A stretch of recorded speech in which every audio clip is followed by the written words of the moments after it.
So if you remember, this is the engine area that I've started on, beside my mill. And the last video, I was making up this bench up on my other fad table down there. I put the plate on it to give me an idea of how it's all going to go together. And the next thing I'm working on, is I'm starting to work on this end. So this end, that's going to be a little bit of a fun job. So this here was what was there.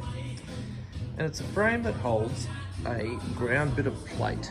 This ground bit of plate over here. So this is about 25 mil. What is it? There we go. Here we go. 25 mil ground plate that's being used as a boring plate. So over here, under the Ben 10 curtains, is an old school Puma. It was the brand of boring bar. So these were designed, these are actually called a portable boring bar, and they would sit on top of a block. This bit here, all the way down here, would spin around and bore out a cylinder for cylinder boring. I got this quite some time ago. I've been collecting a lot of these parts for many years now. Gave it a bit of cleanup, changed the 3-phase motor to a single phase motor and made it work. Now I brought it as a set from Mendham Engineering way back in the day when they still sold second-hand machinery. That ground plate, that stand, and the boring bar. Now I want to put the plate in this area here, but these leaks have proven to really be a pain in the ass for getting underneath to take measurements, for setting up the cylinders, because under here is where the cylinder sits. So the plate's up here, the boring bar's above, boring down through the cylinder. So your barrels get clamped up from underneath, and that's how you normally do in, say, an air-cooled motorcycle motor. That's all well and good, but I don't want the legs. So I got it in my head to cantilever it. Now, the plate that I had, this bit of 1/2-inch mild steel plate that I picked up a scrap many years ago, is only just big enough to go from the post, cover the area that I wanted for those 3 containers, and fit underneath. Now, this here is the old control box, and it spins out of the way that way. So legs and everything was all in the way, plus the width of it actually puts it out here, the whole unit. In later stuff you'll see where it ends up. So first problem, how do I get that in midair? Now, because actually I have, we go for a walksy, and we will pick up, this is Jules, mate. Hope you don't forget your CB 750 double overhead cam barrels are still here. And no, I haven't done the weld repair, but I will before you pick them up. Too easy. So this is upside down, of course, but that's how your barrels sit on that plate, the boring bar from the other side, and you bore through. So I didn't actually want anything underneath this plate. I wanted the plate to be fully clear. So the brackets that I'd have to use, so say, we'll pretend it's the right way up again, we'll get rid of those. We'll pretend it's the right way up again. You wouldn't want anything lower than that, so the cylinder could be mounted in any position. So what I came up with was what's over in the mill here. Now, probably about now, I'll split this and put in a couple of pictures of it being built over on the Super Alterator. I shouldn't say that, but anyway, my lift table. I can make this work, so I'll split here.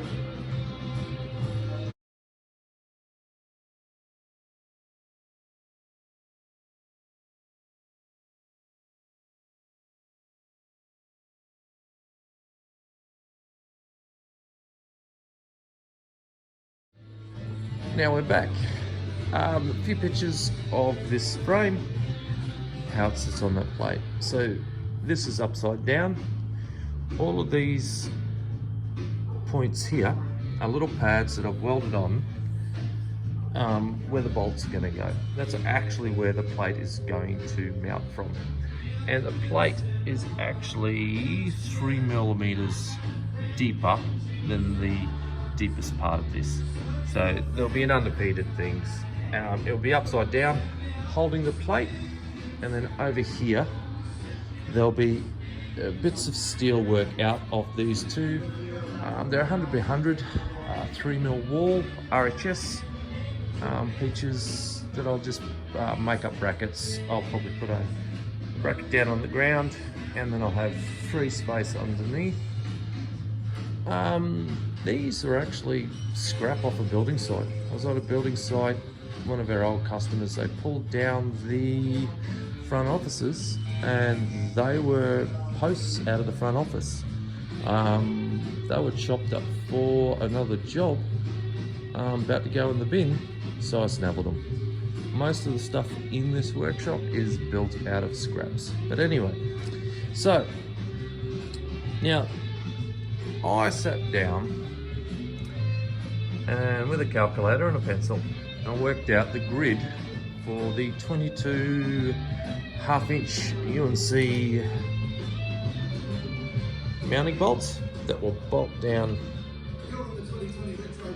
along the edge like that. There's 22 of them, and if I can find them, yep. Because I actually might want to do some datum work, this is a ground piece of plate, and I'm machining. So what I've decided to do is at either end add a dowel. So these are called shoulder bolts. That's a ground shoulder meant to locate. So part of it will be through those pads that I welded on, and part of it will be into here. And when I make the matching reamed holes at either end, it means that this will always be in the same place in relation to the frame. It's not ever going to be a problem because I probably won't ever remove it. But where it comes in handy is the problem that, and it led to the problem that I had with machining this bit, which is actually the point of this video. It's a bit of a technical piece on just some of the thinking that goes behind doing this sort of work, how I laid it out, how I've done it on the machine. But we'll just go back to here first. Because I've set that up in the milling machine, actually we'll go back and have a quick look. Boring, I know, but here we go. I've set this up in the machine. Now, I can now, each one of these pads, I want this to match as closely possible to the ground plate. Now, when you fabricate, or these are actually just pieces of flat bar, they are a rolled product. They're not exactly straight. The same with the, so this is 2B1 or 50 by 25, 3mm wall RHS, that's some 5mm, 30mm angle. That's sturdy. I fabricated it on the bench, completely clamped and set to be as accurate as possible. And yet I've still got through the center here a half-inch bulge, half mil bulge that way. I mean, that's only 0.25 of a millimeter that way and 0.25 of a millimeter that way, which is not a great deal. But the tolerances that I'm starting to work on in this to make it all work, I wanted to mitigate those sort of problems as much as possible. So once this is set up in the machine, you can do lots of different operations in the one setup, and if you do that, you can accurately pinpoint every position by the DRO. And in preparation for this to really make my head hurt, I've actually, on the back, this is a 70s Japanese item, and on the back here, if you can see that, it's got X, Y, and Z, high and low. Okay, so I put the X and Y onto high, which has actually given me another decimal place of measurement. Probably not needed, but when you start to really want dowels and things like that to line up, a fraction of a thou can make a difference when you start to work to the tighter stuff. So I can now, while it's in the machine, face the top of all of them and have them as accurately as I can in this workshop, because it's on the one setup of the machine. So they will be machined as accurately as the ways on the machine. It becomes the new datum that you've machined into it. Now, I've also worked out a grid of how all of the bolts will tie in relation to the plane. So from the center ones here, which are the dowels, I've got center lines all worked from a theoretical center. To do that accurately, you really don't want to move the machine around. So this sort of length of job, which is just under 800 millimeters, and it's about 400 millimeters. So this is a 1970s Pacific Bridgeport copy. Many different brands, lots of different things. Some people call it a turret mill because it's got the vertical turret. It's most commonly known as a knee mill because it's just the design. Popularized by Bridgeport, I think probably post-war they really took off and became the most prolific of the machines as opposed to the horizontal mills. Now, I don't know if I covered that last time. I probably did. If I have, I apologize. So my problem became, I can do that one setup, but if you run out of travel from the center to the ends to do your process, you can move the head. You undo some bolts. These top two on a milling machine to that one there. If you undo this one and this one, you turn this handle, that whole unit telescopics out on the ways there. It comes out like that. And those two bolts on that side, two bolts on that side, and you can see that there's a degree indicator. You can swivel the head. And if you tram the table, which is another thing that's a problem. So tramming is, the turret can move in two planes. It can move like that, and it can move like that. Now it's adjusted for the same, like there's 3 bolts there for the head tilt, and then there's 4 in the front here, and a fucking screw there for your pan. Okay, so you want this to be as perpendicular as possible to the table. So the way you would set that up is, I use this, and I took this on this job way out here, because the longer it is, the more accurate it is, because it's just basic trigonometry. So over that distance, which I think it comes in about 740 40 millimeters, I've got under half a thou out at the moment. I don't need that accuracy, but like I said, if you move this to get the setup, so I couldn't quite reach the top of these pads, the machine stopped here, I could reset, and it's part of the reason that you use pads, because otherwise you have to have a cut that interrupts. So because it's a pad, I can actually move the table around, shift away, move on the ways of the machine they're designed for it, reclamp, and take the cut that's appropriate. Now, this is a 1970s machine, but any machine, as soon as you move from a clamped position, even though it's on ground ways and all of that fancy jazz, when you tighten it up in a new position, it is always just a fraction different. It just is. It's a fraction of a thou, but it's different. So if you've got this slightly out, it also changes its geometry of where it digs and pulls on the cutter, because the cutter is flat, has a flat bottom. So if you've out a little bit, and under normal operation, I'll actually give my machine a little bit of twig like that on the head, because your normal cutting is in this direction. So you're moving through the tool like that. I actually will put a little bit nose up on deliberately, so then as it's spinning, the back of the cut, which is called the back cut, as the tool is crossing where it's already cutted, it takes a pufteenth. I mean, over, say, the distance from here to here, which is normal tram, again, it's under a thou. It is only just a little bit. But for this job, I actually went to the wider for better trigonometry, for less variance, and I went to half a thou over that distance. I also did it in this plane to just minimize any variations.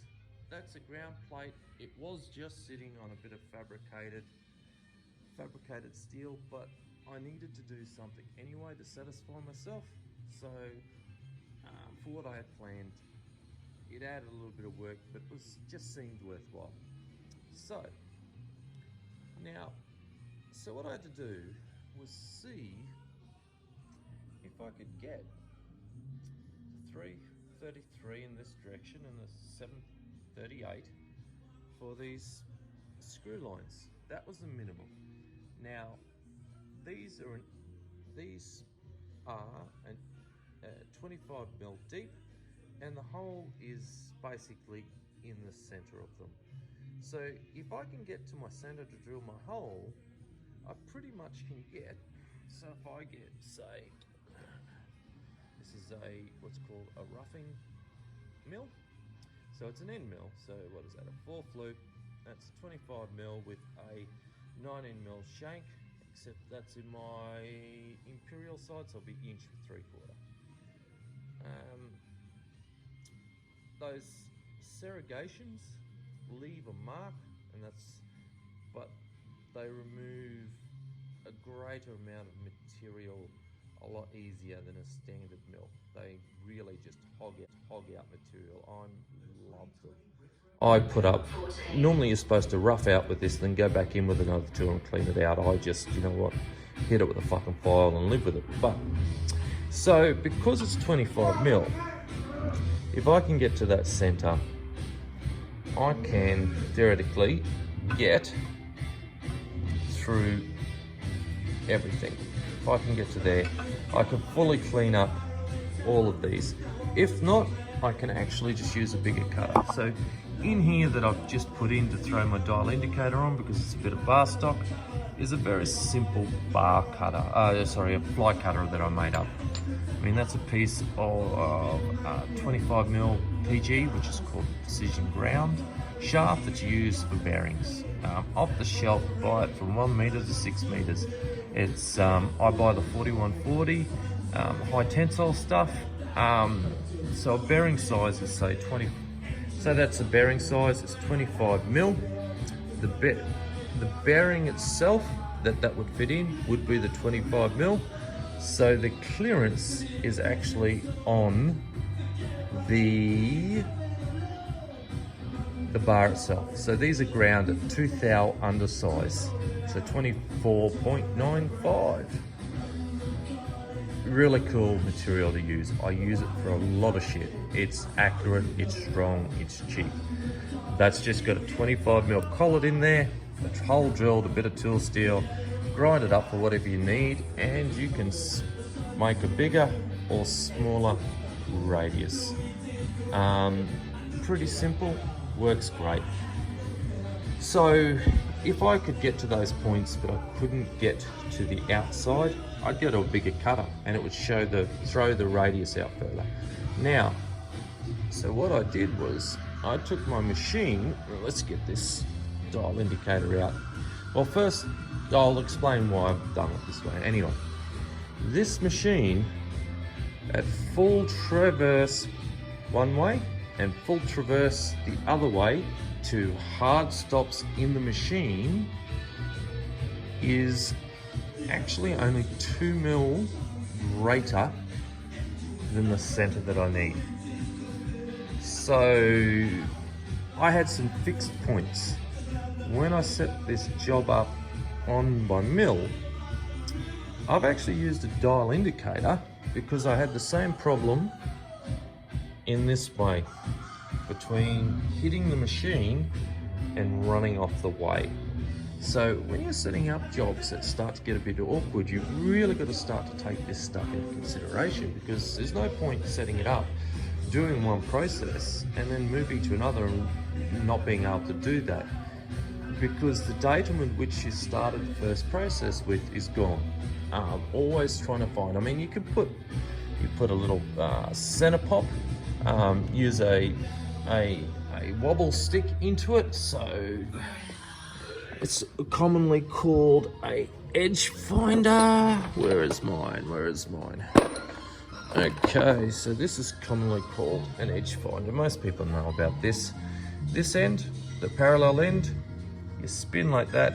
See, it's eccentric, it spins, you bring it into the job. As it gets closer, the eccentric gets push until it's parallel, and then you can tell that you've hit that edge directly. Now that's a ground end, 5mm, so 2.5mm would mean that you're directly in the center of this spinning on the axis of your machine. The other end that no one ever likes to use, but is designed for the same job, but not an edge, it's actually a center finder. So I could center pop a hole there and datum from it in both directions. But again, like I said with the setup, you try not to. You really try not to. But I found I had 2mm of clearance, so I could manage it. But that also meant that I had to really be accurate. So what I've done is I've actually used the dial indicator, brought that out to here, run it through an arc and center, you turn it at the 180, and I come here. And the center that I got was, I ran the table up to the stop, I zeroed the machine, I then ran the table all the way through till I hit the stop at the other side. I got a measurement over there, I took my little trusty fucking calculator, divided by 2, and that's a 0 point. And I did the same this way. So I had a known 0. Now everything that I've done, because I knew I was going to have to do it this way, has come from that center point of that drawing. So that's now the center point. So from this point to this point, by the dial indicator, I've actually got it to under 0.1 of a millimeter. I think it ended up 0.05, or in the old money, half a thou. 2 thou, which is more than accurate. Done the same in this direction, but I changed my tactic. So what I've done, because the length is so long, I've come up to this end an equal amount and done it between this direction off the known center and then moved the job until it was center, and then I came down and I did the same like this. And you can actually see, let's see how far off 0 the middle is. One that stands out in my mind is when Get Down Tonight features. Okay, there we go. I think that's 1 thou, 0.025 of a millimeter from where I am down that other end, because I've been setting this up. And we come around here. Oh, there we go. You can see that is 1/2 mil. So that's that 1/2 mil bow. It's on one side. Looks like it's on this side. I'll take it all out because I'm now dating from the center. I'll use a DRO to move equal ways off center before I drill. Any of the variation in the actual frame is now null and void, making my life a whole lot easier. And going on to the same thing as being able to flatten the tops so it sits on the ground plate right. That datuming I was talking about with the shoulder bolts also means that because I'm going to ring these two holes in the same grid in the one setup, I will go through and on this edge, on that edge, I'll face every one of those, and within 1 thou you'll probably find that the distance from that end to this end will be under 1 thou variance of parallel on both. So that would actually mean about 1/2 thou, because it's always half of what the overall variance is to get back to center. A lot of these things you always go back to a center way of a grid program, or I should say layout. It's a lot easier if you use CAD. I'm computer illiterate in that way, so I just do it with a pen and some rulers. Now, yeah, this is a shit ton of fucking work, but there's some stuff that I can do with a little bit of extra work to really ensure that I maximize what I've invested in. So as soon as I start thinking about, well, now I have datums, I actually wanted a surface plate and I can't afford one, and I'm probably going to end up not having the room. I'll always find room for one, but I started to think about this is a ground plate. So if I've got dowed positions with datumed lines down here, I've actually in the past made a variation on a crank jig for Kawasaki and Suzuki pressed cranks that used a similar idea than what I'm doing now. This is an adaptation of something I did about 5 or 6 years ago. I can't remember how that long ago. I never got to use it. I did it to help a bloke out. But basically, it was a pretty cool idea. Now, I'd still like to make something like that for myself. So this plate is really just to do with what I want to do. There's the Zephyr 1100 project of mine. This is by Starting Bikes.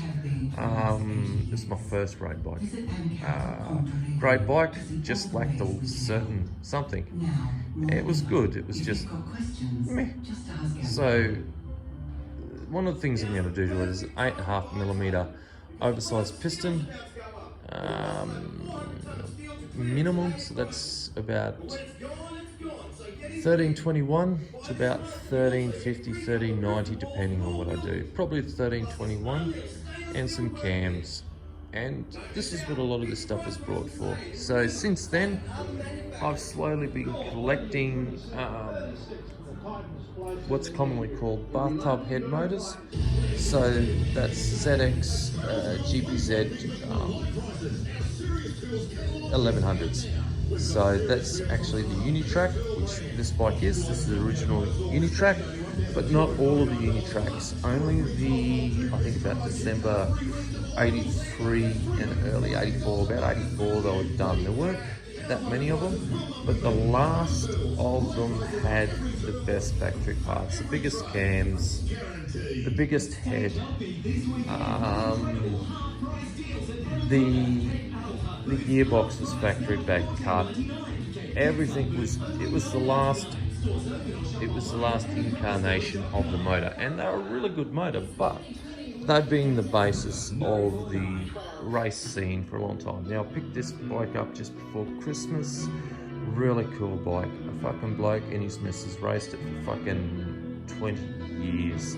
It's actually surprisingly standard spec. Standard cam, standard valve.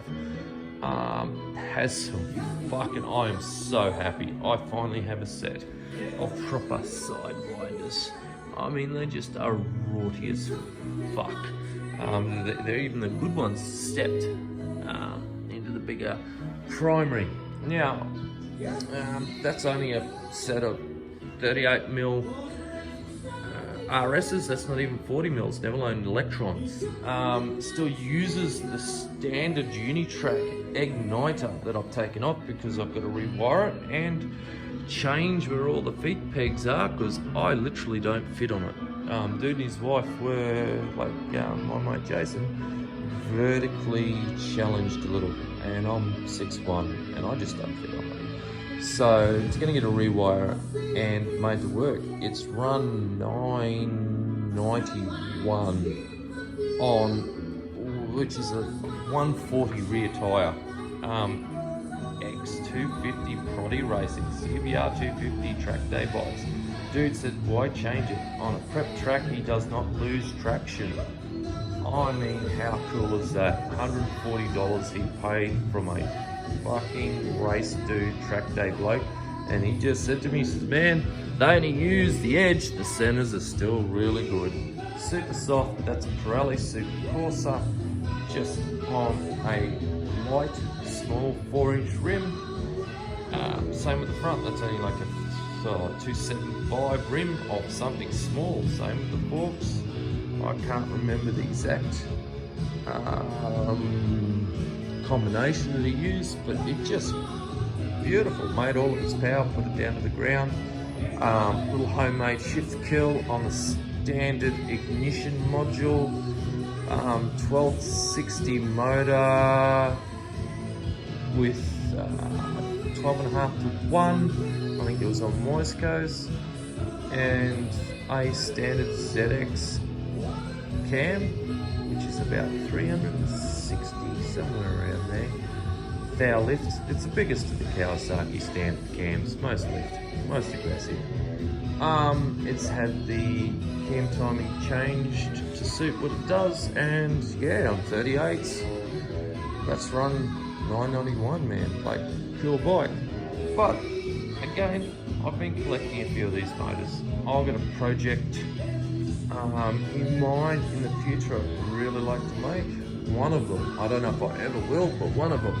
So this bike here was built for, I don't know if I can get a good video of that. Anyway, ZR1 street fighter built by a bloke over in Europe in his house, pipe welder. A really good tradesman, just works out of home with one of his tools, and he came up with that. Now, I don't want to build a turbo one. I actually really want to build a nasty NA motor of that and put it into something like that and make a track day bike. Just a fucking nasty carbon tank over a fuel cell, big blocked, high compression, big cams. I've actually got the cams for it put aside. Just a big ass nasty NA crackling fucking fire breather. To do that, I need to be able to do my own shit because that's the way I roll. So, that's what this is about. I probably could have built a couple of motors for what this is all going to fucking cost me over the end, but I've been at it for quite some years. 5 years of being actively collecting the parts. Oh, one of my favorites. This is cool. So this is an early, called Sher, S-H-E-R.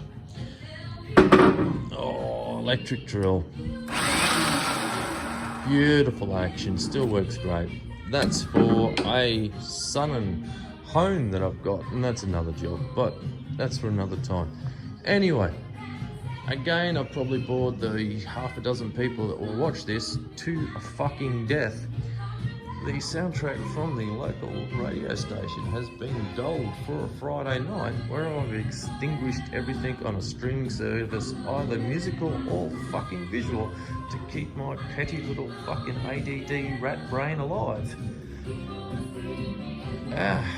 It's good to just chill the fuck out. Anyway, stay safe, stay sane, and I'll chat to you another day.